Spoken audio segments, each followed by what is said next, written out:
Hey guys, what's up? I believe it is 4:52, and Happy New Year. I'm recording this on New Year's Day. You won't see it for a little less than a week, but yeah, it's New Year's Day. So yeah, that's the best way to spend your New Year's Day is recording a video for YouTube. That's right. But the first one up is Snakes on a Plane from Arrow Video. This is the 4K. So they're really going through the New Line catalog here, the Warner Brothers New Line catalog, Arrow is. And Snakes on a Plane is an odd film. So it doesn't necessarily fit into the so bad, like, it's good, but it doesn't fit also into the made bad on purpose, and it's just bad. So, like, there's so many movies like that. So Snakes on a Plane came out in 2006, and this is one of the rare movies at the time where people had heard about the title, and they started doing this whole, like, motherfucking plane Samuel Jackson thing, and they went ahead and made reshoots, and they added that line in there. They added more language, they added some more sexual nature, and added more violence. So it was a movie where they actually didn't cut back. They went ahead and added it in. The movie was supposed to be, I think, more R-rated, and then they were starting to work on it, and they felt like maybe this could be a PG-13, and then they went back, and due to fans kind of outrageous, kind of weird, like, online phenomenon, Snakes on a Plane being such a weird oddity, they went back and made this more R-rated, which I think I can appreciate to a certain extent, but it does feel like it is definitely a movie that's placating to people. Now, Snakes on a Plane. This is an odd one to talk about. I think I saw this one in theaters when it came out, which is an oddity. Samuel Jackson is one of the biggest actors of all time. He stars in this, which is brilliant. At the time, I think he was probably at his height, and almost at his, like, parody height, where people were kind of, like, always doing Samuel Jackson impersonations, had the Chappelle Show roughly around that time. This Is How I Talk, all that thing like that. But legendary actor from the Quentin Tarantino movies. The known fact is that if you take all the movies he was in and all the money they made, he's the actor who's made the most money per movies he's been in. So the plot is, I don't want to say fairly simple because it's just outrageous. Kind of a young guy on vacation, or a surfer, witnesses a murder by this kind of crime boss, kills these people, and he realizes he gets away, and he becomes the number one target for this crime boss. Samuel Jackson, his partner, agents, I think FBI, CIA, I can't remember which, probably FBI. So they find him, and they say, listen, they're going to try to kill you. We want you to stand trial. We will protect you. We need to fly you to, I don't remember where they're flying, in America somewhere. Fly you here and whatnot. The bad guy hears of this, so he can't get them on the plane. He needs an alibi, so what he does is he kind of releases numerous hundreds of venomous snakes, and I believe even an anaconda on the plane, to kill him. That's kind of the plot. He doesn't worry about all the other passengers that are on here, which is a wide variety of strange, kind of weird, quirky characters. They're obviously, one-dimensional, kind of silly characters. Like, oh, this is the overweight lady who's sleeping. This is the horny couple who are going to try to have sex in the bathroom. This is the asshole kind of dickhead guy, and all sorts of that. This is the kind of jerk rapper with his helpers, and Keenan Thompson, I believe, is the actor, the guy from SNL and Nickelodeon and that nature. But David Koechner's also in here as one of the pilots. Can never go wrong with Koechner. He's always a very funny, kind of entertaining guy. This director, David Ellis, also did Shark Night 3D, which is a pretty fun movie, some decent CGI, some bad CGI, but just the concept is fun enough. And he did Final Destination 2 and the Final Destination Part 5, which 5 I've actually not seen, but it's one of the more popular ones, and 2 is a fairly enjoyable, lots of good kills. So overall, Snakes on a Plane is a mixed bag for me. It's about as good as it can be. Like I said, it's not that so bad on purpose that it becomes horrible, or to me, like, I'm going to say this, I know a lot of people love it, but Attack of the Killer Tomatoes, the first one, I'm not a fan. The sequels and the cartoon, a little bit better, that kind of aspect. I don't think I've seen 3 and 4, but I really love the cartoon. But the first movie, it kind of set that precedent, so bad on purpose kind of deal, which I never was a huge fan on. Snakes on a Plane is fairly competently made, but it definitely walks the line of so bad on purpose, and, but it wants to be a cult movie, but it never really achieves the status of being a cult movie. Movies that set out to be a cult movie, that says this is the next cult movie, never really achieve that, right? That cult status has to be homegrown, and Snakes on a Plane never really got that. The title alone definitely gave it, kind of a launching pad for that kind of deal, and I think people just in titles, a lot of, people that aren't super invested in film, hear the title and they have a chuckle for it. So that's, I think, where Snakes on a Plane is. But to be fair, it's not a horrible movie. I mean, it's more of a kind of your disaster disaster movie at the time, right?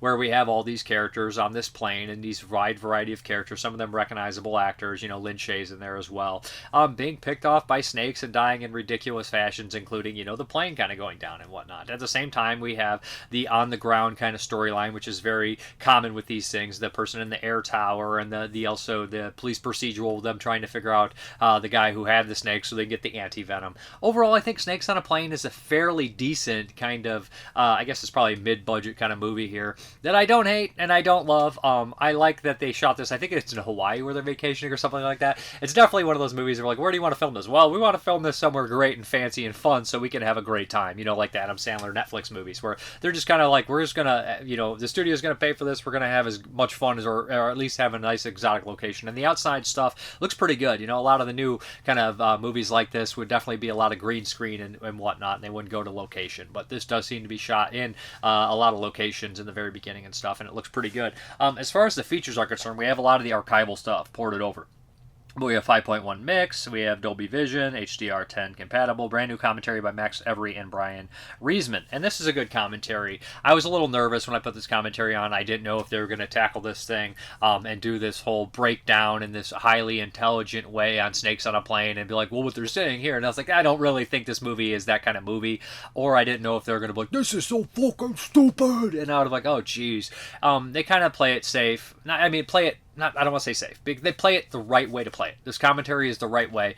They obviously poke, and the movie is clearly what it is. It's not some so bad it's great movie. It's not some giant cult item. And they do point out the honesty about it. They're decent fans of it, but they're not fanatical about it, and I think the commentary is fitting for the movie, and I think they did a good job. We have archival cast and crew commentary featuring director David Ellis, Sam Jack, Craig producer, associate producer, VFX, and second unit director. Snakes on a Plane, a brand new mini documentary exploring the movie tie-in novelization phenomenon, featuring publisher Mark Miller, historian David Spencer, and Christina Faust, author of Snakes on a Plane novelization. This is great because they kind of shed some light on this, and I didn't even know they were making novelizations this late. She talks about how she got the script before they added in all that stuff, and this is a little bit more of a serious kind of like thriller in her script, and I talk about the process and things of that nature. That's a good, nice little supplemental feature.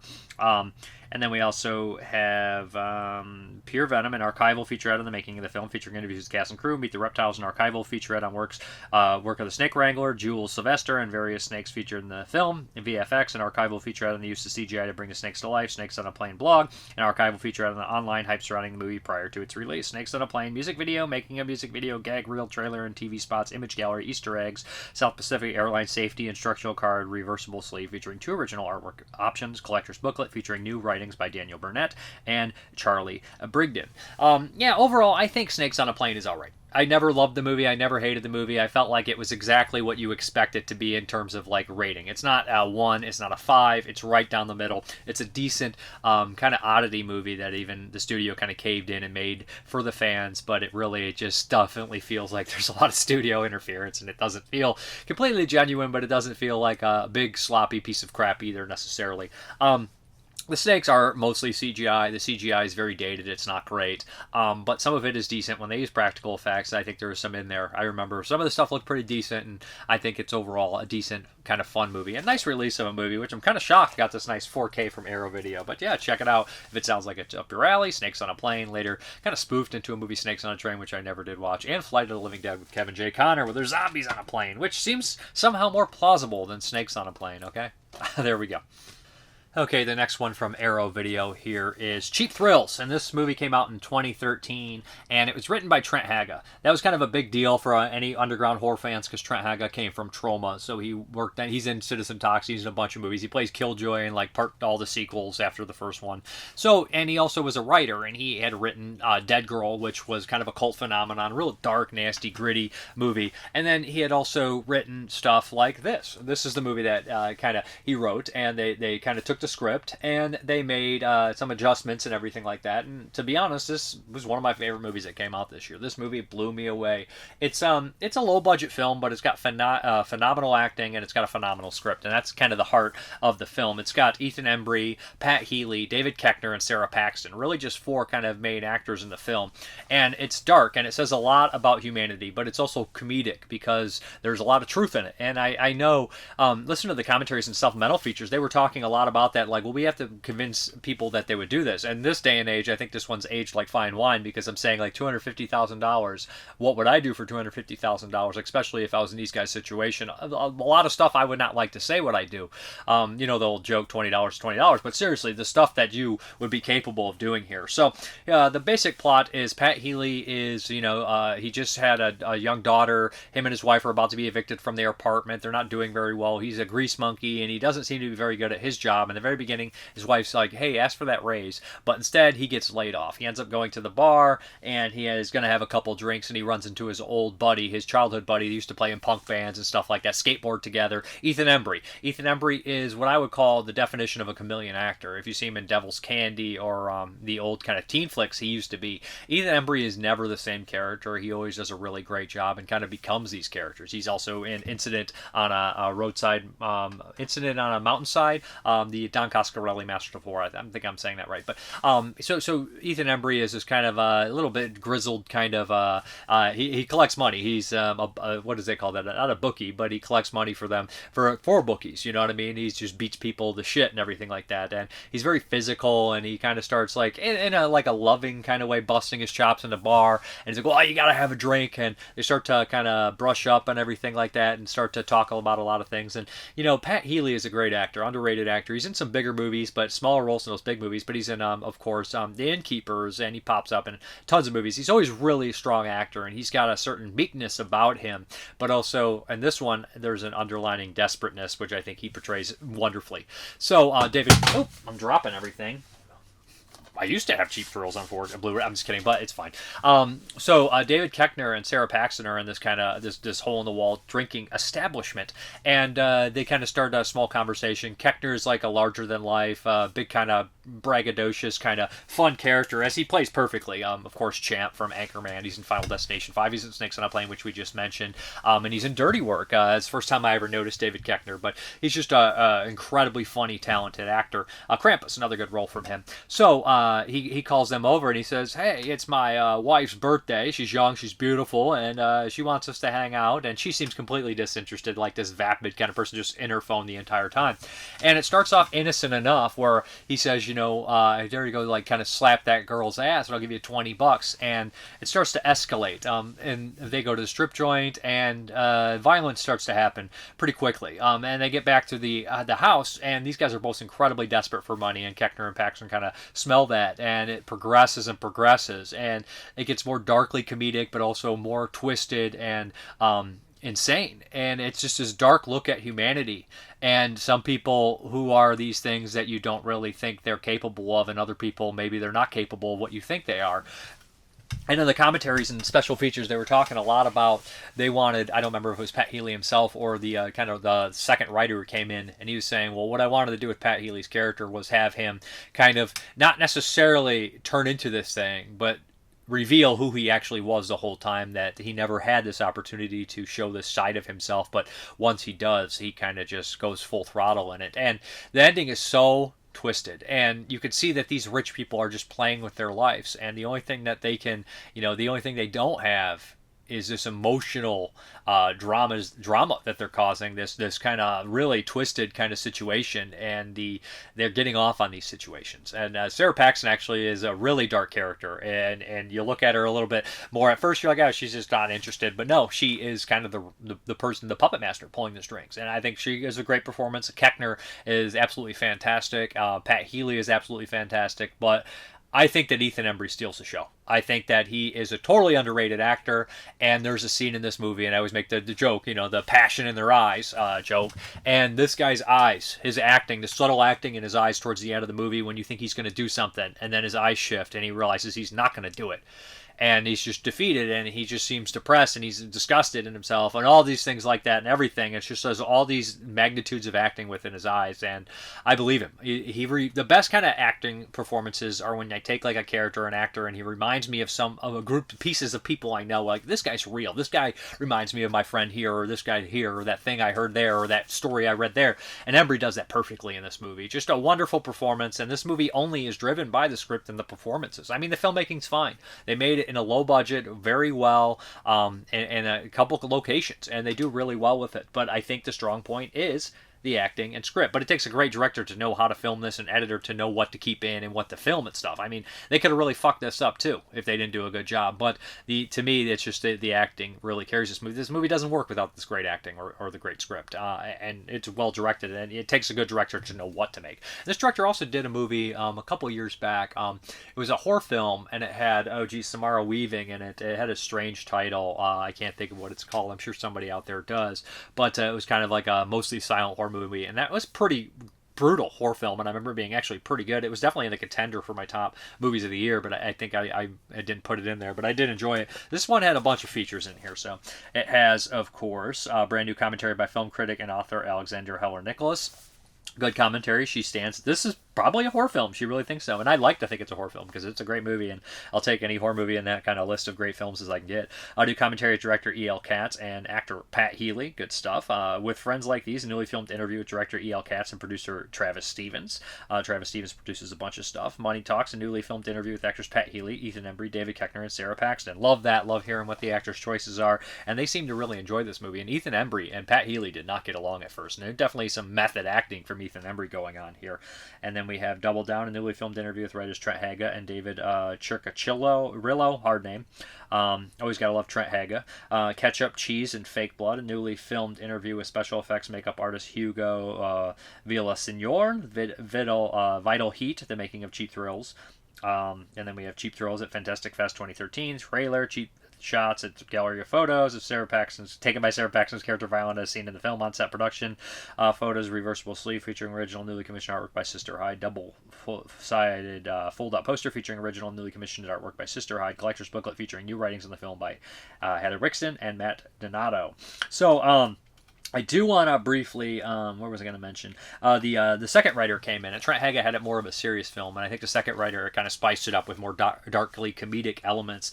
But these are kind of complex characters to deal with, and I think that they're all portrayed fairly well and written really well. But love this movie. If you've never seen Cheap Thrills, do yourself a favor. Fantastic movie. Great release from Arrow Video, a Draft House, old Blu-ray here. This movie I remember watching for the first time, I think in 2014. And I think I watched it the day before I had a double hernia surgery with my parents, along with Southern Comfort and another movie. And we watched all three of them the night before I had the hernia surgery. And I never forgot any of it. I remember thinking that was a fantastic movie. And rewatching it to this point, it held up exactly as I thought it would. And I showed Jeremy, and he really enjoyed the film as well. So, yeah, great movie. Highly recommended. Dark, comedic, and very true film, I think, personally. And I think that people will do things you don't really expect them to do. It's going to sound terrible here. I'm in the firm believer that people are mostly capable of anything in the right circumstances. So, call me positive. Okay, this is kind of an odd title here from Radiance Films. A cool release here, director Robert Altman. And he's taken, this is an odd one for Altman, but Altman had a strange career. And as funny as a lot of the Altman movies I have seen are not the big popular ones that a lot of people, I've seen like Gosford Park and Images and Three Women. Stuff, those are kind of more of the popular ones, I guess. But I haven't seen some of the big ones like Nashville. But this one here, O.C. and Stiggs, super bizarre film. I see MASH, I believe he did that one as well. But this is actually based on National Lampoon at the time magazine, and they had like National Lampoon Animal House. They had other movies later, Loaded Weapon. So Altman kind of, I guess, tossed the script out. He wasn't going to go by the script and do his own thing. And he always has these big, wide variety of cast, and he's very kind of, I guess, what they said, the features, democratic with his actors, lets them do a lot of choices, and it's a big party when they're wrapped for the day. So Altman's a very interesting director. kind of considered one of the all-time greats, right? This movie did not do well for his career. I think it was made in the early 80s, 83, 84, but didn't really get released till 85 to 87. It's kind of sketchy on the release dates and everything like that. But OC and Stiggs, the actors who play them, aren't necessarily, they're probably the smallest actors in the film. I mean, they're good actors and they do a good job and they did stuff, but they're not the big names in here or the people that people would really recognize.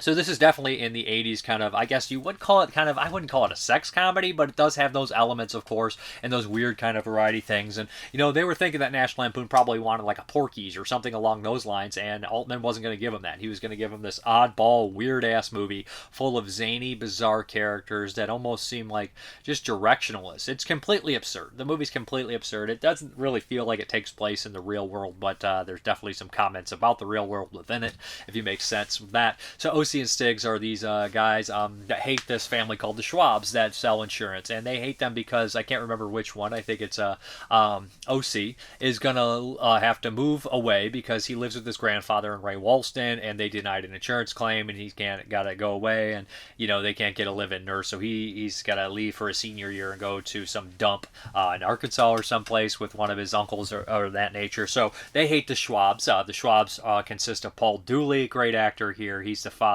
of course. Jane Curtin is his wife, who's an alcoholic, secret alcoholic. John Cryer is the son, and I can't think of the actress who plays the daughter's name, but they're rich next door neighbors that OC and Stiggs have decided to completely ruin their entire lives, and they hang out in their backyard, they steal from them, they plot all these weird things to kind of destroy their like their rich life, and that's kind of a huge chunk of this film. And there's a lot of side characters, there's like some love interest, of course, and there's some side characters they refer to as the sluts. Very, very dated, but no one seems to be offended in here or anything of that nature. Barton Mole is in here from, of course, Clue, and what was the radio show he was, the movie he was in, MFM Radio, I think is what it's called. But good actor, of course. He plays a neighbor who's also rich, weird kind of fashion designer guy, eccentric, if you will. And you even have Dennis Hopper in here, kind of spoofing his character in Apocalypse Now. You hear the Flight of the Valkyries kind of motif song in the background when he appears on screen. And he's definitely playing that kind of style character in here. You could even say it's maybe parodying even MASH or something of that line because Altman directed that. But you also have another one of his buddies in here who is the big dumb guy from Southern Comfort. If you guys remember him, he pops up in a handful of movies. You'd recognize him. But so we got a great cast in this film. A lot of sexual escapades, although it's not highly sexual. It's not highly full of like sex and nudity, although there is bits here and there. It doesn't really focus on that kind of, raunchy sex comedy aspects. It focuses on weird, bizarre, kind of quirky, silly moments of absurdity. And I think it's pretty good. I think it's very entertaining. I think it's weird. I think it's offbeat. And I know this isn't going to be for everybody. It's definitely a lot of dated humor. It's definitely a lot of, stuff that doesn't really resonate today with a lot of people. But I think that if you like a lot of actors being strange. There's scenes in here where it goes on too long. They have a concert, I think a African kind of band concert. They trick them to coming here, and they come in and start playing, and they basically film the whole concert, they said in the special features, and there's like a whole couple songs in there. It's like a 10-minute sequence where everybody's up and dancing and mixing and doing all these weird kind of elements like that. But there's laughs to be had if you don't hold yourself to today's standards, of course. That goes without saying when you're talking about old classic films here. A little bit of a long run time for a comedy, but we do have some special features on here. A new feature-length documentary on the making of the film by writer Hunter Stevenson, featuring new and archival interviews with the cast and crew. That's great stuff. It's very interesting how they did it. Like, they'll have a little picture of the characters and talking within there, and you hear a lot of people who are since passed, of course. Altman, I don't remember if Altman's in, but his kid is interviewed. You have Martin Mull, who's since passed. Paul Dooley's in there. So tons of people in there. OC and Stiggs, of course. And then you also have archival interviews with the cast and crew, new interview with camera operator Robert Reed Altman, that is his son, English subtitles for deaf and hard of hearing. You also get some idea of what was like on the set and what was like after the set, and how they really thought that this, a lot of the people in the movie thought this was going to be a big thing, because Altman was a big deal. Made a lot of popular movies, a lot of great movies, and this one kind of just was dead on arrival, unfortunately, but I do think it's worth a watch if you're into these kind of weird oddities. Sometimes that happens, though, right? When there's a big director and he directs a good or decent movie and people are holding it to a higher standard because of the director's name on there. And I'm sure I'm guilty of it. I'm sure a lot of us are guilty of it. But I think OC and Stiggs is definitely worth checking out. Looks great and sounds great as well. Okay, we're moving on to the second part of the Norbert Pfaffenbichler's trilogy, the 2551 trilogy here, and this is Orgy of the Damned. A little longer, 85 minutes, and it came out in 2023. So, yeah, this one, I don't know if it's more coherent. I think it's definitely less coherent. I think it's definitely more on the extreme side again. And I've kind of taken away the same thing that I took away from the first film. The first film, The Kid, had some elements based on the Charlie Chaplin kind of classic silent film, The Kid, which I've not seen, so I couldn't kind of comment on that. But and again, the special feature is Mike White, the commentary Mike White from Projection Booth, who I love his podcast. A lot of great information, and he seems to enjoy the film and find interest in it. And he watches a lot of maybe Eastern European films and stuff on his podcast. He watches a wide variety of films, so he darn his way pulls away some stuff like that. And this is definitely in line with like a Deaf Crocodile release, except a little bit more on the extreme side. So we have like somebody who's probably come from an animation world and done things of that nature, making kind of a live action one. So it kind of continues the story, of course, with our monkey ape man looking for this young child, but it focuses more on like sexual transgression. So the movie has its story, but it's really just a vessel to them to show as many sexual transgressions and sexual kind of weird things in the film as possible, and fetishism, which is not really my thing in a movie like in general. If it's in the movie and it pertains to the plot, I'm completely fine with it. But if the movie's whole objective is to kind of just not tell the story and get this stuff in here, then it just seems like a little odd to me. And I've never been a fan of shock kind of for the sake of shock, unless it's done in a comedic kind of fashion, like a trauma kind of deal or something like that, or proving a point in nature. But this movie is one of these aspects. You listen to the commentary and you're watching it, and they're taking kind of a lower budget a movie, and you're like, oh, they're doing all these things in really well done, like filmmaking aspects, and they're having these ideas, and you could tell that the director and stuff has these things that are kind of like these inspirations that I enjoy. He mentions, I don't remember this commentary, last commentary, somebody said that they read an article about him saying that, he was a big fan of horror films, and sometimes the bad effects were great in the films. Like, he watched a lot of extreme stuff like Cannibal Holocaust and that stuff like that. And like, so he was always a big fan of that kind of shock stuff and whatnot in his films, but, or in films, and even bad effects and whatnot. And sometimes the effects here are wonky, kind of on purpose though, but this has like a weird post-apocalyptic quality where everybody's wearing masks, and you don't know if they're wearing masks or whatnot, or if they're actually the people that are in these things. But we kind of fast forward into the film, and we see lots of these sexual things, male turned to female genitalia, and there's actually some sex scenes within this one. But overall, this isn't for me. Again, it's not my cup of tea, and I don't think it's horrible. I just don't think I have much vested interest in the film or the story. After a long time of kind of a extreme art film, I think these fit better in the short kind of structure than the long-term structure. And I know that sometimes you have to kind of wait a long time for the payoff on this one. And there's a third film in the set along with a bunch of shorts that I will be watching. But overall, this is not really my jam so far. But I will finish this thing out and see how I feel about it. But don't let that deter you from watching it. I think you may enjoy it. The commentary is interesting enough, and he seems to be a fan, but this is just totally not made for me at all. But yeah, that is from Deaf Crocodile 2551 trilogy. All right, we're going to do the weekly Western here. Let's go.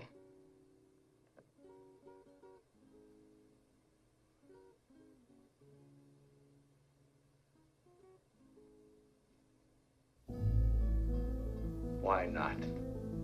Fill your hand, you son of a bitch! Say when.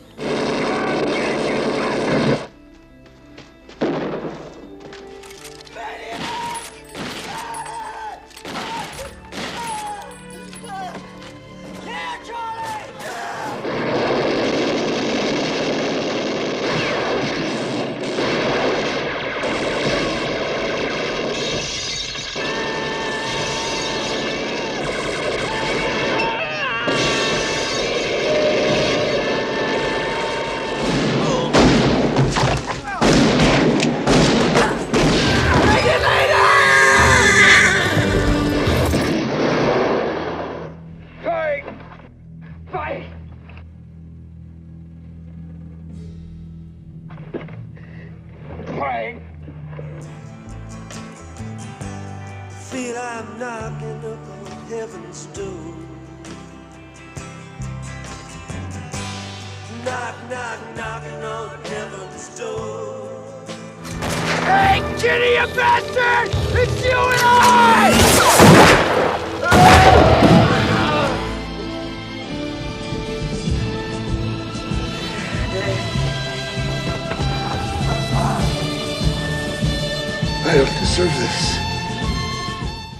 That's right, we're bringing it back, and I had to for this one. This is one of my all-time favorite films here from 1993. This is George P. Cosmatos' Tombstone. Yeah, that's right. One of amazing cast here. This is a movie that's been with me. This is the 4K, of course, not the director's cut. This is a movie that's been with me ever since I was a little kid. Me and my family would watch it. If I had to pick one movie that was my family's favorite movie, it would be Tombstone. We watched this movie dozens of times together, and it is, you know, one of my favorite westerns. It was my first favorite western, right? I think my 3 favorite westerns, tied for my number 1. I'm not saying which ones are better, just favorites, are Once Upon a Time in the West, The Wild Bunch, and Tombstone.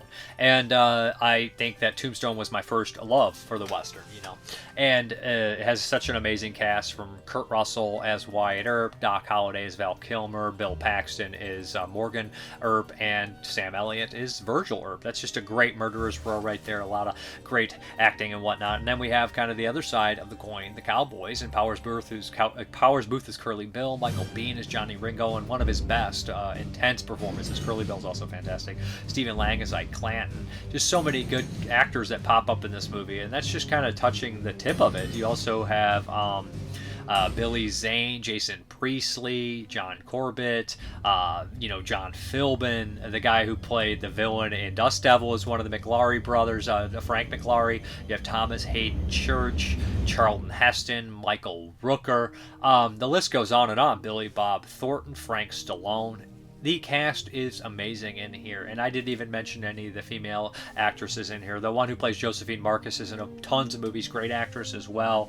Terry O'Quinn is in here, and then it has Harry Carey Jr. is in here from The Searchers. So you have this element of paying homage to the classics too, with Charlton Heston and Mitchum's kid in there. Mitchum is the narrator, Robert Mitchum. So just a wonderful little cast here. Now let me say this: this was made around the same time as Wyatt Earp.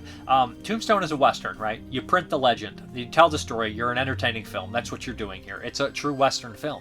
Well, Wyatt Earp is a historical drama. I don't really consider, if we're talking western, it doesn't feel very much like a western. It's not.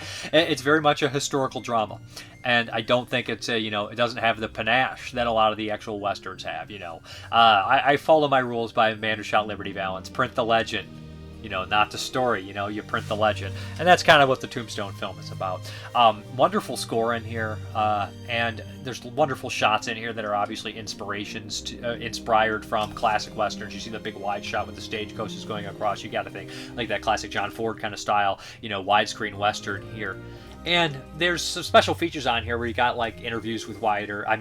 It's actually Wyatt Earp, but you got interviews in here with Kurt Russell, talking about how they actually I don't remember who said it, was it Doc Holliday maybe or Val Kilmer, saying a lot of the OK Corral stuff is kind of the finale of all the Wyatt Earp Doc Holliday movies, but this is just kind of like the beginning of the whole conflict. So you see the family come into Tombstone, and you hear that there's past here, all these characters like that, and they start to have butt heads with these group of cowboys, 100 Texas outlaws, you tell by the red sashes they wear, and they start to butt heads with these guys, and they end up starting to kill each other. It's a Hatfields-McCoy situation back and forth until it finally ends. The relationship between Doc Holliday and Wyatt Earp is really touching one. There's so many great lines in here that I don't think Val Kilmer's ever been better, to be honest. And his character is performed perfectly.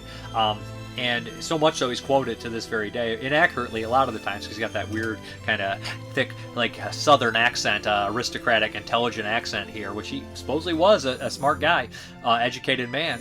But that line where, "What the hell are you doing out here in all this, Doc? You should be home in bed. Wyatt Earp is my friend." Hell, I got lots of friends. Then under his breath, I don't. And it's such a literally touching moment. And it actually has one of the lines, my favorite lines, if not my favorite line in film history, honestly, once I think about it, when Wyatt leaves and says, "Thanks for always being there, Doc." It just always touched me. It's one of those moments, like, if you had top 10 lines in movies that shouldn't make you emotional, but they do, that's one of them right there. "Thanks for always being there, Doc." It's just a great moment, and friends. And there's a good family bond here. Even on the bad guys, there's definitely this kind of family bond. I also love that they talk about the wardrobe in the special features here. They say, all these movies, like, you see the pictures, they're all in sepia tone or off weird black and white. So they think everybody's wearing these dull colors. It's like, that's not true. A lot of these cowboys were flashy. They're wearing bright red, bright purple, and you see them in the background, and they're wearing these kind of wild, kind of bright colors, and the characters are so memorable. And there's a huge cast in the film. And it's kind of shocking how well they portray these background characters. There's so much stuff in this movie that wasn't shot or was deleted, and there's characters that are kind of disappear. If you kind of look at the original script, they did have like a Pete Spence and in the script and things of that nature. And Pete Spence was a real person that was involved with the conflict of the Earp. I think he was actually killed, or he turned himself in before he could be killed by the Earp and Holiday guys. So like Earp and Holiday. So there's all these like things like that. And the original script seemed to follow maybe the true story a little bit more. It had so many more characters in there, and there's like a scene where Fred White kind of runs down all the cowboys, and so many of the characters aren't in the film. They kind of combine characters, but if you kind of look around, there's a lot of characters that stay around in the background a lot, like Pony Deal, the guy with the feather in his hat, and Florentino and stuff like that. So like all these, Paul Ben Victor plays Florentino, and did I mention Thomas Arana plays Frank Stillwell, who's great to see him in here because he's mostly an Italian actor who pops on the Michele Soave movies and of that nature, like The Church and The Sack and whatnot. So him being in this was kind of cool. Once I kind of grew up and realized that two of my worlds are kind of combining. John Philbin from Eternal Living Dead as well. It's like, this has got a nice variety of cast. I love how they shoot the action too. But this one is really driven a lot by the performances and filmmaking and stuff, and I just love the music and the characters. There's just wonderful kind of stuff in here. Joanna Pacula is in here as well. But I can't recommend this movie enough. It might be one of the most quotable westerns of all time, and I'm not going to go down here and run all these things. And the characters have these beautiful moments and these beautiful touches here. In the very beginning of the film, right, we have the scene where they crash the Mexican wedding and they kill all the Mexican police, and they're sitting there, and one of the priests is kind of cursing them, kind of saying these Bible verses in Spanish, and Curly Bill's curious what he says, and Florentino is like, whatever, and he's like, and then Johnny Ringo goes, "That's not what he said, you ignorant wretch," and he goes to a speech. He says, "Behold a pale horse, the man who sat upon him was death, and hell followed with him." Throughout the movie, you get the idea that Johnny Ringo has this death wish, right? That he's kind of infatuated with death, and he's just waiting for himself to die. And they say lots about Johnny Ringo throughout the film, and it's nice to see Michael Biehn in the making of mention that too. He's like, I'm a character that a lot of people talk about, so I don't really need to do that much. It's already, and not saying doesn't need to do much, but he's saying it's already nice by the time I come on screen. They've already kind of said these things, like Doc says, the man makes Ringo, he's empty, and no matter what, he'll always have a hole inside of him. And that whole beginning speech where he says, "Behold the pale horse, the man who sat upon him was death," and it's like just a nice little touch. The pale horse is, Doc Holliday, he's sick and he has tuberculosis, and the man who sat upon him was death. That's Wyatt Earp, and they come into Tombstone, relatively, Wyatt Earp comes in, and they pretty much bring death to the cowboys, and that kind of idea, that's just nice little touches of that nature. And there's always these kind of debates with, like, George P. Cosmatos, did he direct Tombstone, or was it Kurt Russell? I don't know. They always said the same shit about Stallone kind of taking over on Rambo. I don't know these stories. I wasn't there. And people will be like, well, Toby Hooper didn't direct. Well, I don't fucking know. I wasn't there. So saying those things, I just mentioned them because they have been brought up, and I'm not sure exactly, what's going on. But all the characters have nice little touching moments and nice little, like, kind of things in those nature. Watch your ear creak, It's just, I love all the characters in here. I could quote the whole thing, and I'm trying not to say the most obvious quotable lines in here. But I love the fights in here, and it's a movie that's near and dear to my heart. I love the shootouts. I love the emotional level, and I love how Wyatt Earp is portrayed. And they mention that again, that Wyatt Earp was always portrayed as kind of like your standard lawman, but in this one he's a very complex character. He's not a good, amazing, 100% great guy, but he's somebody that is, nuanced. He's a nuanced person. He's a great character. And in the 90s, everything was very stylized and whatnot, so I don't think you really kind of got these movies where you kind of had these characters like juggling a lot with who they are and what's right and what's wrong. But there's these brilliant moments among the family and whatnot when they actually do swear him in and walking down the road to their the inevitable shootout. It's not quite as good as the Wild Bunch's Walk to Death, but it's pretty fucking good. But yeah, just a wonderful movie with a wonderful cast. The sets are great. Everything about it feels real. The music is great. The characterization is great. And I think it's one of the best westerns of its time. The best western of its time. And one of my personal favorites. And I know people are like, Wyatt Earp. Wyatt Earp's a snooze fest to me. I've seen it. I never cared for the movie. I would give it a rewatch, And I remember doing a project on Wyatt Earp in school. You had to pick a frontier character or western character, and I definitely picked Wyatt Earp. So it's just a character I was always interested in, that lawman. And in reality, the cowboys and Wyatt Earp and stuff, it was kind of more of a misunderstanding. Not misunderstanding, but two kind of people that maybe wasn't 100% evil or good or not. So this one that kind of, shows a little bit of that nature in the characters. And God bless Bill Paxton in this movie. He's got such a nice little setup, and of course his depressing demise. Probably my favorite death scene. It's just it's so sad. It's so sad and touching. But love the movie. As far as the features are, it looks great in 4K and sounds pretty damn good too. It does have just a 5.1 mix here. It has it has Dolby True 5.1 there, and then what are we looking at? Dolby audio. Yeah, we have this the 5.1 mix on here, and we do have it in 4K. I don't remember. It looked good. I don't remember if it high dynamic HDR for sure. But the special features, there's not all that many. It's the making of Tombstone, ensemble cast, making an authentic western, the gunfight at OK Corral, and director's original storyboards OK Corral. But I would be interested. The director's cut footage and stuff's not on here. It doesn't have the commentary from the director's cut, but it's only about 5 minutes of extra stuff. There's a scene with McMaster's in here that I love, and then I just like Michael Rooker is great in this one. But there's a scene with McMaster's that's pretty decent, one with Joanna Pecula, and there's a couple other stuff here and there and whatnot. But I don't know. I probably prefer the theatrical cut just because I've seen it so many times. But and it does have one of my favorite scenes that any westerns do. It's one of my things where it's not just this gunfight; it's this time to reflect. And Wyatt Earp has that moment where he sits and he's talking to the doctor. He's like, "I can't beat him. It all happened so fast with Curly Bill. I never had time to think about it, but I've had a lot of time to think about this." And he tells that speech, and that's really good stuff. And that also reminds me of the scene in Young Guns when we have Charlie Bowdry sitting there, and he's kind of falling asleep when they're in the house, and everybody's just sitting there in the dark, kind of reflecting on what the hell's going to happen, and kind of it's the end, right? I just like those moments, those quiet moments before the storm. They really add a lot of depth to the character and some emotional impact for what's going to happen later on. But a fucking masterpiece. I couldn't end this channel. I had to do Tombstone before it was over, and I'm glad to do it. Lovely movie. Alright, we're going to do a couple 2025 movies, be relatively quick with these ones, and the first one up is Harvest Brood, and this is direct-to-YouTube release, about 55 minutes. Joe Meredith, independent director, has made some shorts like South Mill District in 2018, really wild, weird stuff, highly creative, highly low budget, kind of an SOV style, really cool effects, and he does all the drawings and stuff. He's a great artist. He's kind of a one-man filmmaking crew. I mean, he directed this, he wrote this, he edited this, he made the fucking music in it, his wife stars in it, so this one is called Harvest Brood, if I didn't say already. So yeah, I was kind of interested in this one. Oh, I hit the camera.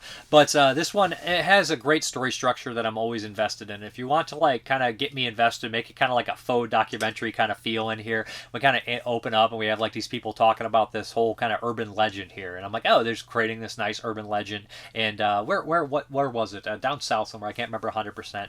And it's kind of this small little town, and they're talking about these this kind of the murders that are happening, and we kind of cut into real time. So we kind of shift from this bookends of the characters kind of talking, and we see this story kind of unfold, and we have this kind of hitchhiker girl that's kind of wandering through this area, and this thing starts chasing her, this Axeman who's supposedly responsible for these murders that we have seen, kind of gory murders, and she finds this pit of bodies, and this kind of opens up this whole kind of investigation where we kind of look into the town's past, and we start painting this nasty urban legend of people just kind of being contaminated, hills have eyes style, people not caring, and these things kind of coming back out into there. And when they're set up early in the film with these kind of drawn images and urban legend kind of what would you call them, cryptids, you later see these cryptids brought to life, and you're like, oh wow, that's so gnarly and bothersome and creepy, and they do a really good job with it. I thought that this was just a really impeccable, no budget movie, do it yourself thing that genuinely creates a lot of creepy atmosphere, and it creates its own urban legend, making this faux documentary thing, and it works. It really does work. The music is good, the style is good. It shoots it in a low budget 4:3 shot on video thing to hide some of the seams, so and that some becomes more effective when you see the fake hands on the ground, very similar to a James Bell in that aspect. But I enjoyed this. I thought it was pretty freaking good. Cindy Meredith is the lead actress in here, and she's great too. She's got a great look in here when she's kind of running through the woods from this thing, and she just got that right amount of element. But they're a very gifted family of filmmakers, and I really think it's damn cool, and I recommend it. You could waste an hour way more in worse ways than this, and I enjoyed it. I thought it was pretty damn cool, and it's kind of cool that Strange Harvest Brood both kind of have a similar kind of vibe to them with that kind of pseudo documentary thing. This more, I guess, is more structurally normal film, but it's up to you guys to determine. Oddball film, great stuff. It takes place on Halloween too, so that's bonus points. Okay, the next one from 2025 is Shelby Oaks, directed by, Chris Stuckman. Now, Chris Stuckman is a YouTuber. He's a very popular reviewer, but I only know him by name. I don't typically watch YouTube reviews. I know that he's a big YouTuber, does mad numbers, and people, I don't know if they like him or hate him or whatnot, but this is his directorial debut, a feature length, and I was pretty impressed with the first half of this. I thought this was fucking great, and I had heard a lot of mixed things. People were saying this is terrible, this isn't great, yada yada. Or it was very mediocre, and I watched it and I was like, oh, this is starting off really strong, totally up my alley, in the same vein as A Strange Harvest or Harvest Brew, where it has that pseudo documentary kind of lost Blair Witch cannibal Holocaust structure, which I'm a sucker for, and I know it's probably been done to death, but there's certain things that are done to death that bother you, and certain things that are done to death that do not bother you. Some things you eat up, it's your jam, or whatever you want to say. So this one here, it starts off with these group of paranormal paranoids, and there's a group of 4, a quartet, if you will, that's all kind of disappeared, kind of making these videos, and nobody's seen them for 5 days. At first, they were thought to be a publicity stunt. People are hating on them, saying rude things to them, which is probably some of the real life Chris Stuckman stuff. He probably gets terrible comments. Every once in a while, I'll get like an awful comment, and somebody just says something like, okay, or whatever, dude, eat shit. But, so it's like these rude comment kind of deals on there, but it kind of focuses on the missing girl's sister, the main kind of paranoid sister. And they eventually do find 3 of the bodies, but the sister is missing. And she starts to talk a little bit about her sister's past, and it's kind of odd. Some weird occult stuff going on there that could possibly tie into this. And they show a lot of creepy footage and stuff in the background that terrifies me, in a similar vein to Noroi, The Curse, which is the movie I always bring up when I talk about these movies, because I feel like that is the one that structurally does it the best, where you see things in plain sight, you don't realize it's horror, and then you're like, what the fuck is that? And then they point it out, and you're like, oh god, it was right there the whole time. I love that kind of scare. I think it's very great. I think it's very effective for me personally. You just don't know how close you are to being killed, or the idea that something that scary or haunting was right next to you this whole time, this bad juju. So, and then we kind of switch gears, and we kind of leave that kind of documentary style flair, and we kind of go into a more standard, having the daughter at the sister look for her sister, and it kind of leads her to Shelby Oaks, leads her to these different places, runs into all these characters. And here's where the movie shifts for me, and not a horrible note, but it just became very generic, and I started to lose kind of interest in it. It becomes your kind of very standard, hey, this has a little bit of Rosemary's Baby, this has a little bit of Hereditary, this has a little bit of Lords of Salem in there, these visuals, this moment here, which I don't really have that necessarily a big of a problem with, but I think that the structural stuff of the documentary was just more effective and more scary, and something like Strange Harvest is just a little bit better due to its subtlety, I think, and not being so open about exactly what is happening. And I think that this film just kind of opens the whole thing up, and it becomes something that we've already seen before in the second half. Not necessarily a bad thing, but it's something that we've seen in recent history too many times for me. I do think that Chris Stuckman is really good at doing scares. I think it's very effective how he shoots them. I think that it's a very well done professional movie with pretty much decent to good acting throughout the entire thing. You got Michael Beach in there, you got Keith David in there, but overall I thought this was good, not great. It was almost great for me until it kind of shift, and it kind of started to lose me. Not that necessarily is a bad thing for many people. Many people may not like the documentary style feel, which is what I like on it, but this one, I do like the mystery aspect to it, but by then I'm already kind of out of the mystery, and some not crummy, but some subpar or very average CGI comes in towards the end of the movie, where I was like, but before that we did see a couple, special effects clips that maybe use CGI, but just done a little bit better. Overall, Shelby Oaks is decent. It's not horrible, and it's better than its reputation suggested it to be honest. So check it out. All right, we're going to talk about a couple 1983 fantasy films. They're not horror films, but a couple 1983 fantasy Shaw Brothers movies, because as I'm getting ready for the 1983 Shaw Brothers video, I want to talk a little bit about some of the fantasy stuff that directly correlates with it. So the first one up is Descendant of the Sun. I think I've seen all the other 1983 fantasy movies except this one, except these two. But Descendant of the Sun here, it's directed by Troy Yun, who I really like. He did The Enchantress, which is the horror fantasy movie from this year. He also did Intimate, Confessions of a Chinese Courtesan, exceptional movie, Magic Blade, did a bunch of movies, great director. So I don't have all that much to say about the Descent of the Sun. This is the VSA, of course, from Vinegar Syndrome, great release here.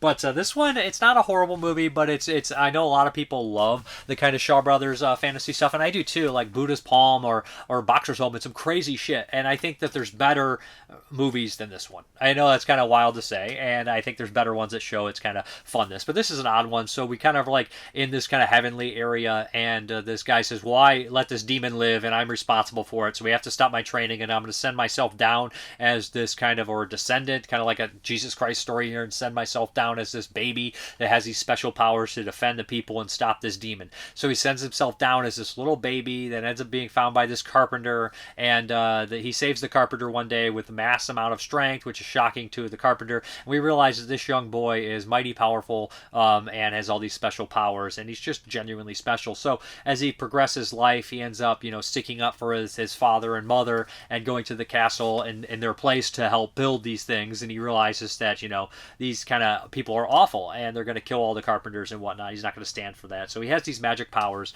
But before long, of course, there's going to be a bad guy that comes along that is kind of directly, I think he's working with these guys eventually, and he's the evil demon baby, of course, and they have to face off in this kind of giant showdown at the very end of the movie. There's a lot of weird rays and fun kind of special effects, but this one, the cool thing about this one is it doesn't have your typical Shaw Brothers sets, right? It has that weird opening from the 80s that's not your standard that big Shaw Brothers sign. And you notice in the early 80s they started kind of switching it. A lot of the movies didn't have that classic Shaw Brothers symbol in there. It had the weird one, and this one has it for sure. And it has like the weird kind of fun, like over the top special effects. But the best thing about this one is the sets are different. There's sets in here that I don't recognize, and a lot of the Shaw Brothers sets, after a while, you're like, that's this, and they started having to spend more money in the early 80s, of course, because they had competitors like Golden Harvest out there making Zoo, Warriors from Magic Mountain, and all that kind of stuff like that. And eventually, Golden Harvest would start to kind of take over by cherry picking all the best talent that the Shaw Brothers had, including directors and actors and all these stunt coordinators and all that stuff like that. You know what I mean? So I think Descendants of a Son is a decent movie. I think it's a fun movie. I think it's worth watching. I think it has some good showdowns, some exploding people at the very end and whatnot. But it's for me, and this is kind of blasphemy, I'm sure, to some people, it's a little bit more forgettable than some of the other ones that I've watched, and that just might be my own brain just turning to doo-doo butter. But as far as the special features, newly restored from Vinegar Syndrome in 2K from its original 35 original camera negative, presented in original film source Cantonese Madhouse soundtrack with newly translated English subs, commentary track with Frank Jin, love Frank Jin, master of action, a brand new interview with action director Yoin Ban on Hong Kong Stuntworks, Shaw Brothers Fantasy in the 1980s, a video essay by film historian Sam Deegan, great one. She basically tackles all the horror and fantasy from the early 80s, touching, Buddha's Palm, Boxer's Omen, all that kind of stuff like that, The Enchantress, so that's a nice little featurette to have seen or heard before I move on to my Shaw Brothers show and everything like that. I'm recording January 5th. Okay, now we're going to tackle one from the Shaw Brothers Classics Volume 4 set. That's right, I just cracked this bad boy open, and we're going to watch Holy Flame of the Martial World. And this is by the director who did, did he do... He did Holy Virgin vs. the Undead from 91. Wild, crazy-ass movie. But this one here, Holy Flame of the Martial World, is a wild one. So in the very beginning, we have a husband and wife who are trying to escape with their 2 young children, 1 boy, 1 girl. And they're being pursued by all these kind of martial arts kind of tribe leaders. There's like 9 of them. There's like 7 kind of goofy ones that don't seem to be a real threat. And then there's Jason Piao-Pei, who's in Men from the Gutter and Portrait in Crystal. And he's kind of a heavy-duty badass. And there's also a woman chasing them with and these 2 are kind of the main kind of smart, intelligent ones, and they end up tracking these 2 down even further, and they have this big fight with them and whatnot, and they end up killing them. And they are leaving, and this, the lizard from the 5 Deadly Venoms ends up finding one of the young boy and taking him under his wing and says, hey, I'm going to train you in 18 years. We're going to come back and we're going to kill these people for revenge. And he kind of threatens these kind of martial artists and whatnot.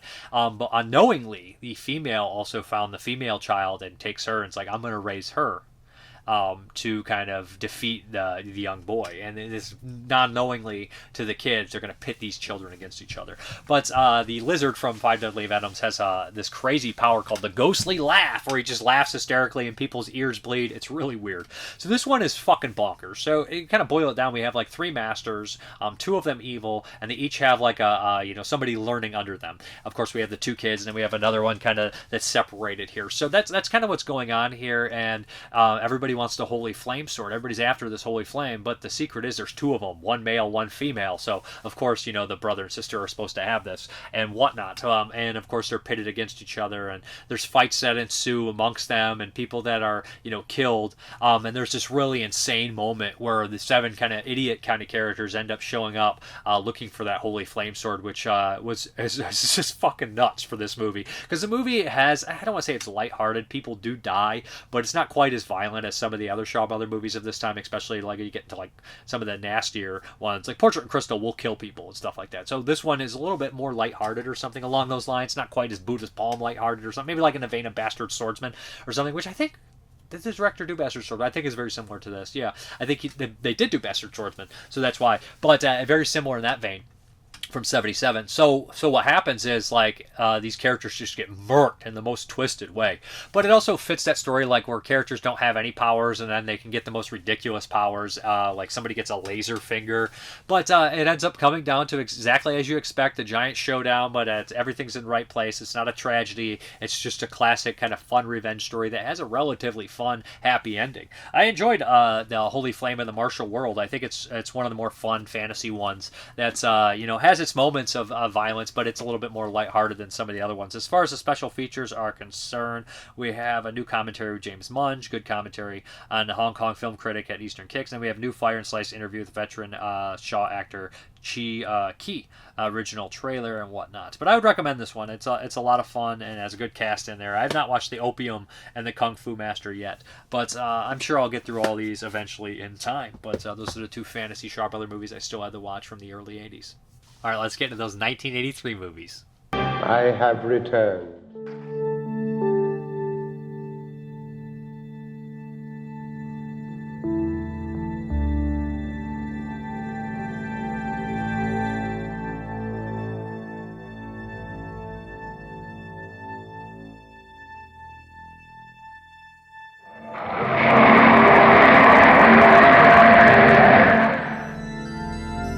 Okay. Show me.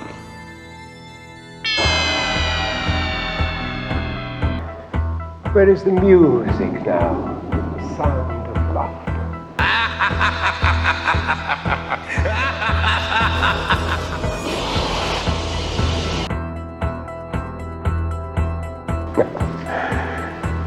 There was never laughter.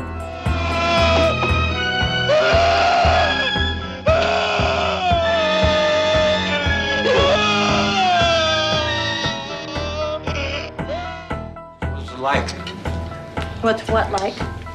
screwing a psycho.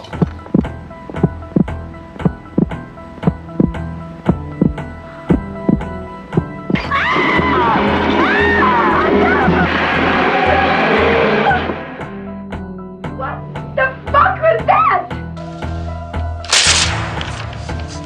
It's gone. God blows dead dogs. Just lay it in there. Eat shit and die, Ricky! Eat shit and live, Bill. Yeah, Bill, he's a little wet. 31. 32. 32. Year of a man's prime, loved by many women. He might still learn to swim. 32. Going. Gone. The kid was cut in half, Arnie. They had to scrape his legs up with a shovel. Well, isn't that what you're supposed to do with shit? Scrape it up with a little shovel. One final moment of revenge. Wondering what's real. All of it is real. You want to see something really scary? You bet. Really? Yeah. Get the video, Joe! Long live the new flesh! No choice but to kill the son of a bitch. Living one's entire life in a state of fear. It is all I have ever known. Fear. Are you ready? Okay, go ahead.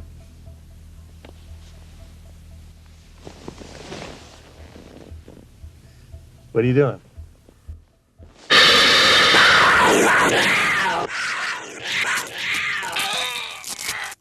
All right, the first one from 1983 is Strange Invaders.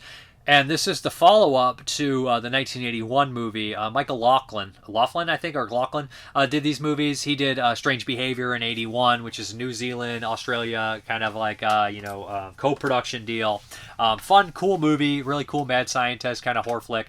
And then he did Strange Invaders. And there was supposed to be a trilogy of films, but unfortunately he only made the 2 in the trilogy. But, so we get into Strange Invaders. This is an oddball one. It's definitely in that vein of the kind of 50s carryover into the 80s kind of style things. It has like a little bit of Body Snatchers, a little bit of Day the Earth Stood Still in there. But Paul Lamont is a college professor. I love Paul Lamont. He's in Puppet Master and Death Valley. Just a good actor, fun actor. Of course, bigger movies than that, American Graffiti. But Paul Lamont is a college professor, and he has a divorced wife. She shows up one day and says, "Listen, here's our kid. My mom died. I got to go back to my small little hometown." He says, "Okay, I'm sorry about that." And so in 5 days' time, his his ex-wife doesn't return. So he's like, I got to go look for her. He ends up going to this small town, and something's not right here. In the beginning, we have this cold open of this small town in the 50s where, obviously some weird science, like space kind of alien stuff happened. So we know this town is kind of not right. Something's not right. And everybody's not giving him straight answers. Everybody's being very bizarre and very creepy and weird. And he ends up escaping barely, but he sees an alien on the way out, and he's worried no one will believe him. And he sees this alien on one of the kind of, National Enquirer kind of magazine deals. So he goes there, and the reporter is Nancy Allen, great actress from stuff like in the 80s. She's in, of course, Dressed to Kill and Blowout. So she kind of at first is laughing at him and whatnot, and eventually she ends up believing it because these kind of weird aliens from this small town have tracked them to the city, and they're kind of stalking everyone, and they will kill people if they get in their way, including Sean Wallace from Princess's Bride and other people as well. So these guys end up looking into it a little bit when they pair up, and they think that they have someone that can possibly help them in Michael Lerner, who has claimed that he has had some abduction and things like that. Michael Lerner is great in this film. His flashback scene is amazing. But they decided to go to the small town and try to rescue the, Paul Lamont's son, who's recently or daughter, who's recently kidnapped. That's kind of the story of this one. It's not 100% horror film, but the aliens do look cool. Some of the special effects are a lot of fun. It has kind of like a cloudy, nostalgic look about it. You know what I mean? Like a foggy kind of look about it on the lens. Overall, I think Strange Invaders is fine. I think it's fun. I don't think it's as good as Strange Behavior, but it definitely does have that little bit of science run kind of amok kind of storyline, but this is more of an alien invasion film, of course, while Strange Behavior is more of a kind of mad scientist movie. It does have a couple of the same cast members from, of course, Strange Behavior, including Fiona Lewis, who I love. I also forgot to mention that Louise Fletcher's in here, also in Strange Behavior, where she plays kind of the government official in here. This is a Twilight Time release here. I think this was recently re-put out by Sandpiper, if somebody wants it, so it's not so expensive. But we do have an isolated score track and audio commentary director Michael Laughlin and writer William Condon. And the commentary is okay. It's not an amazing commentary, but this is a PG movie, and it's 93 minutes. It's worth watching if you're big into alien kind of abduction movies. I enjoyed it. I could do a lot worse, I think, and I think it's fun. I'm glad I finally get to see it. Okay, the next one from 1983 is kind of a slasher survival kind of exploitation movie here, and this is from Andrew Davis, of course, who directed Under Siege and The Fugitive, and this is his second feature film, and this is The Final Tear. And this movie, it kind of gets mixed reviews, mixed feelings about it, and I would agree with this. Overall, I think The Final Tear is pretty good. It's got Lewis Smith, Joey Pants in here, Daryl Hannah, Rachel Ward from Night School, great movie. I love Night School from 81. But yeah, it's got a really kind of strong cast in this one here. Yeah, a lot of them are young before they were kind of celebrities. And I don't necessarily know what these people's job is, but they kind of work where they have access to, like, are they like, kind of forest kind of rangers or forest kind of people like that, whatnot. And, they're in the Redwoods, California, big, giant, beautiful location, giant fucking trees, and they kind of decide to take some of the transportation equipment and go out there and have some fun with these young girls, and whatnot, have a weekend of it. Of course, they have to use Joey Pants, who's Edgar, who's an asshole. Nobody likes him. He's really unhinged. Really young performance by Joey Pants here. Good performance, and nobody really cares for him, and they have to use his help to kind of help get the transportation and drive them.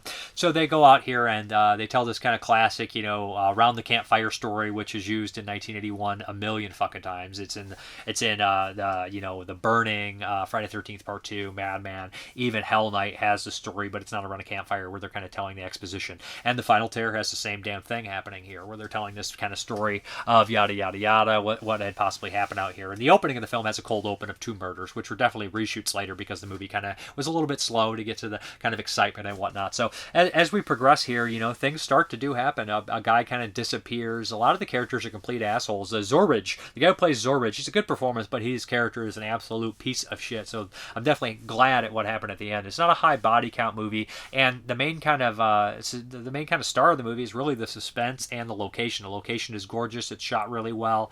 It seems wet. It's towering, almost like a fairy tale world, because it's such a the forests are so huge. So it's definitely it definitely benefits from its location, similar to Just Before Dawn, the slasher film from '81. So overall, I think The Final Tear is a good movie. I think it's entertaining. I think the end, it works really well, kind of a little precursor to Predator, or Rambo. A little bit of Rambo in there too, but Rambo is probably before this. Yes, definitely before this.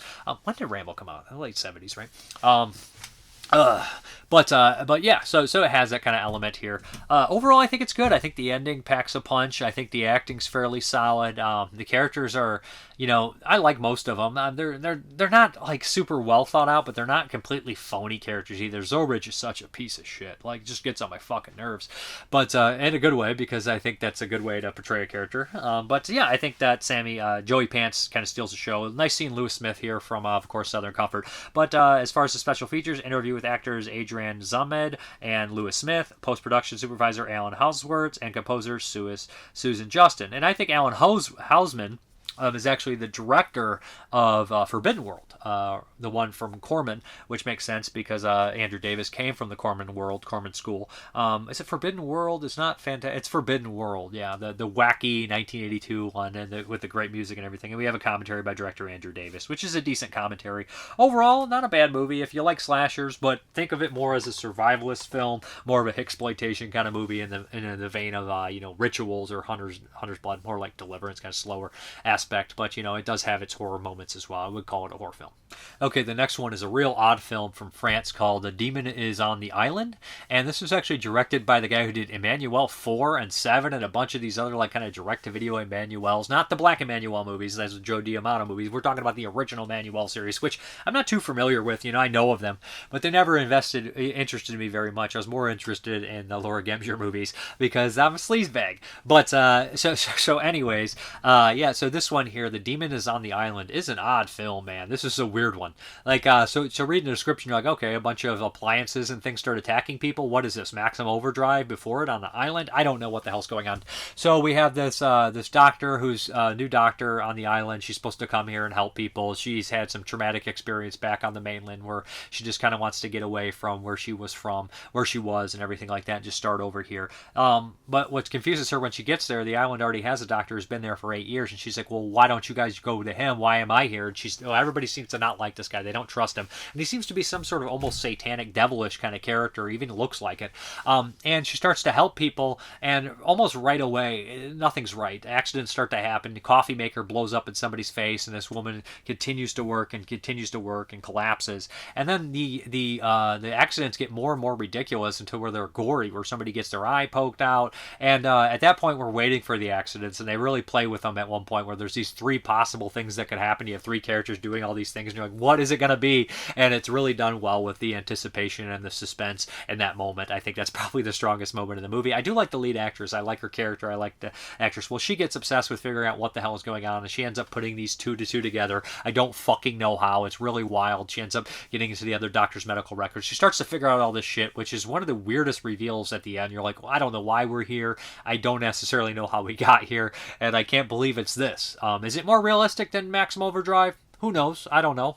They're both ridiculous, but this is not as excessive as Maximum Overdrive, although the ending starts to get to that point where like this could have been with the crazy appliances. I know there's another movie from the late 80s, Pulse, that it was the appliances went completely batshit crazy too. This is a little bit more subtle, I'm sure, than that one. I don't think I've ever seen Pulse. I haven't, but I know of it. I might have seen it. It's hard to remember what I've seen at this point. But, the appliances are a little bit more subtle. Here and there's an accident and whatnot, and there is a culprit behind it, which is a really bizarre culprit. Overall, this, Demon Demon of the Island, Demon is on the Island, has a scene of nudity, which is common in French films, and some surprisingly like nasty, gory bits. But I think it's decent. I think it's weird. I think it's an oddity. I would definitely buy it if it got a Blu-ray or 4K release, but that's The Demon is on the Island. All right, here we go. This is a Patreon pick. Now, Nick Mua told me that we had already covered Sleep. He's like, oh, yeah. I looked it up. I was like, I already covered that one. So he's like, can I pick another one? I said, sure. He picked Madhouse from 74 here, and this is the AIP Amicus co-production. I think not from a Whisper. What was the other one? Scream and Scream Again was also an Amicus AIP co-production. I think they only did the two, and this is the last AIP movie that Vincent Price starred in. You know, he had I think a cameo in one of the other ones, and this is the first time that Cushing and Price share some real screen time. I know Scream and Scream Again, they had a very brief moment and whatnot. But this is based on a book, and the book has definitely more satanic, supernatural elements that are not in this movie. So this is a movie, that reminds me of the year before they did Theater of Blood, which is one of Price's best by Douglas Hickox, which is a fun, great movie that is meta, and it plays on Price's career where he gets to talk about it and play this kind of character. And this one, it kind of wants to be that in a weird way, but it necessarily doesn't work. It's like they're trying to hit, lightning strike in the same place twice or get that magic in a bottle again. But I don't hate Madhouse. I know it has a bad reputation amongst a lot of other people, and I can see why. It's kind of a sloppy, weird, odd movie. But Robert Quarry is also in here, another kind of great little horror actor who pops up in the Count Yorga films and Dr. Five's sequel. And so here we go here.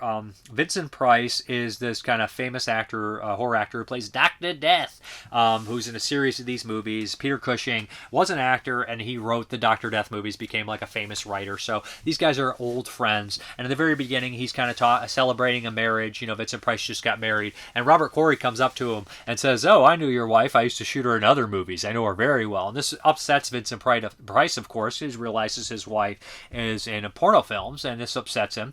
And he kind of lashes out at her, and then he feels bad, and he goes up to the room, and he realizes she's been murdered, and Vincent Price doesn't remember much, and so they think that he possibly did it. He has a mental breakdown, ends up in a mental institution, but we don't know if Price did it or not, and he doesn't remember either. Years later, he is released. He's kind of wandering amongst society. Just this kind of odd character, and he gets a call from Peter Cushing saying, "Listen, man, I'm broke, and they want to make another Dr. Death movie. I'm going to write it for you. You got to come here and film this thing." Robert Quarry is the producer this time, the guy he doesn't like, so that complicates things. They line him up with a really poor actress who keeps looking at the camera. But before long, these people that are causing all these problems to Price, like this actress who muscled her way into try to be in the movie, or this bad actress, or these other people that are hounding him for money because they're blackmailing him, all start to end up at weird kind of deaths. Not necessarily in the style of Dr. Fives, but not unlike it either, and kind of ridiculous, weird deaths. And there's this character that's kind of dressed like Dr. Death, but not really, running around and killing people. Is it Price? Who knows? It's not. It could be. Maybe it may be.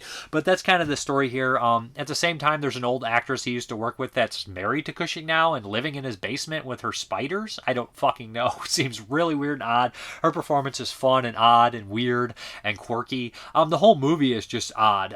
There's some fun moments in here where, Price is being Price and Cushing is being Cushing. But it's not a great movie. It's not a horrible movie either. It's enjoyable. And there's a high body count in here. Not super gory, but fairly graphic for an AIP movie, I would say. Not the best way that, Price, and not the best AIP movie, of course, and not the best Amicus movie either, but a decent movie overall. And I actually would recommend Madhouse for fans of Price or Cushing or Robert Quarry. I think they all do a pretty good job, and it's nice to see them work together, of course. I'm never going to not recommend one of these guys' movies, a Cushing or Price. But as far as the special features, we have a commentary by film historian David Duvall, which he's pretty candid about it, knew a lot of these guys, very funny at the same time, and he treats the movie fair, I would say. And then we have Revenge of Dr. Death featurette here, which talks a little bit about some of the behind-the-scenes stuff, and so does David Duvall, about how, Milton Zabosky, the producer over at Amicus, was cutting stuff and screwing things up, and then one of the other, Max, the other producer, died shortly after this was released, so all sorts of fucked up stuff, and the script was better originally, and the stuff they left on the cutting room floor. So Madhouse was a troubleshoot nonetheless, and it turned out pretty decent, probably be due to its main stars in the film. But it looks pretty decent from the old Kino Blu-ray here. I would recommend checking it out. If you can get it at a good price, why not? You've seen much worse, and it's got Vinnie Price and Peter Cushing having fun. So check it out. Maybe they weren't having fun, but they're in the fucking movie, okay? All right, let's do these questions, comments, and concerns. Gray Nunez gives me a smiley face. Thank you. Hudson3838. Hey, Dave, I remember when Gary Busey came over to the UK for Celebrity Big Brother and ended up being the first American to win it. He played the other celebs like a fiddle because they thought they were much smarter than him. He showed what bullies and fake people they were. He had this massive grin all the time when he was in an argument with them, which really got to him. And the day he was attempting to rearrange his leg brace, Gary pulled down his trousers, revealing no underwear. He then sat down in his chair as the day you could drive a double-decker bus into the so-called celeb's mouth who witnessed it. Funny. Adam Watson, I hope you have a great new year. I appreciate it. You as well. Brandon Timmons, you'll be reading this comment in 2026. So what in mind were your rough top 5 releases of 2025 in your opinion? Cheers to another year of Mrparka. I'd really have to look it up, but I was thrilled to see the Hiyasu Sada movies get released. I was thrilled for that Shaw Brothers Aeroscope Volume 3. Those are 2 off the top of my head that I loved. I know there's other ones that came out that I was really thrilled with, but I'd really have to go down the line and see what I covered on the show. But those are 2 I'd throw out. Espo2250, hey, quick question. For some reason, nobody is carrying the Murder Set Pieces 4K but Massacre Video. My issue is since I heard a million horror stories about people getting their packages from them a month later, sometimes not at all. And are the stories true, or will my package get shipped 2-3 days before ordering? Usually those are pre-orders, and people pre-order, and then they get postponed, and it takes fucking forever, and people message them, and then they'll cancel the orders. I've heard a lot of that stuff. I don't know. I never order. I always pre-order, so it always does take a while. And I'm sure this movie, over time, it will go to general stores. When these movies are released at first, like Massacre Video or Vinegar Syndrome or Severin, they hold on to the titles a bit, and the release dates for them are later for, Amazon and stuff. So you could probably wait, but if you really wanted to wait, you could order it. I imagine that the shipping times will be much quicker than when it's pre-ordered, but I can't guarantee or that. You might have to ask somebody else because I never order from him after the release. I always put a pre-order in. And then we have Travis Linscomb, breaking away as a bicycle racing. Not running, but it's more about kids in a small town after they graduate high school. Thank you. What the Flick? Man, you really need to watch The Man with Two Brains. It's my favorite Steve Martin movie and one of my favorite comedies. Definitely within my top 5. All right. I will. No More Room in Hell podcast. Under Siege. Much better use of both than Jason Takes Manhattan. Abso-fucking-lutely. Quinn25. Always informative. Always entertaining. Thank you for particularly nurturing my interest in Asian cinema. Sure thing. Way up, dude. Gets me smiley face. Thank you. Ken Coakley. I have to talk about Guillermo del Toro's Frankenstein. I was rushed to the hospital with 105-degree fever, pneumonia in my lungs, and kidney that was shutting down. So they put me in the ICU with only 8 channels. I thought I was transported back to 1973. Luckily, a nurse told me that they had iPads. Going through them, I found Netflix and finally saw Frankenstein. I love the struggle between man and monster. I always appreciated the end of Mary Shelley's Frankenstein, with Robert De Niro's trying to give Frankenstein as much comfort as possible. Aidan Quinn finds the creature trying to comfort Frankenstein's last moments alive. The explorer, played by Aidan Quinn, asks, "Who are you?" The creature answers, "He never gave me my name." Then the creature sobs, and Quinn asks, "Then why do you weep?" And the creature answers, "Because he was my father." There was certain parts of the film that reminded me of Nosferatu the Vampire. The creature, green skin. I also liked The Jerk with Steve Martin. And he goes on to mention, did he have another line here? But and then we'll mention Dick Flanders. Hope you had a fantastic New Year's Eve. And I hope you get better, Ken. Nick Flanders, hope you had a fantastic New Year's Eve, sir, and all your best for this brand new spanking year. I usually don't get the Amanda Seyfried hype, but she's not the worst actress, but hardly the best. Even in Twin Peaks Season 3, her storyline felt a tad repetitive, or maybe it was her acting. What's your favorite Robert Englund horror performance? It's got to be a Nightmare on Elm Street. Those, he's great in those. Not all of them, maybe, but he's great in the first one and the third one and the second one. The first 4 I love him in. It's got to be that. Let's be honest. I could probably find another role that I like. Eaten Alive, he's great in. But it's got to be. It's got to fucking be that one. 2, has hype become manufactured these days? I'm hearing that a lot of new Avengers flicks on the horizon with the whole Stranger Things debacle. Hype is always become Hype is manufactured. Hype is manufactured. Always. That's why they have hype men. They have to manufacture the hype. They have to get you excited for it. Since it has been in news recently, do you allow actors, artists to determine the way you vote? No. I don't. What's been in the news? I don't fucking know. I don't like when it comes to that. I try not to pay attention. Till next week, God willing, your show keeps us sane in the Looney Tunes times. Thank you. This comment smells of death. Happy New Year. All the best for you and your channel. I appreciate it. And I thought Ken Coakley might have talked about The Jerk. I thought there was more of that. When Steve Martin, I might have missed it. Sorry about that. Sometimes the fucking thing's a little goofy when I copy and paste it. I apologize that. I'll get it next time if it's in there. But let's just do the update. My buddy bought me this for Christmas, which is very nice of him. I did not have the 4K, but he got me Drag Me to Hell from Scream Factory here. Blu-ray 4K double feature. I had the Blu-ray, but now I have the 4K. I'm happy to have that. Of course, I've never seen it. It's one of my biggest blind spots. I've seen all the other Sam Raimi horror films and a bunch of his other films and love them, but I really need to watch Drag Me to Hell. Maybe I'll watch it next week. But we're out of here, guys.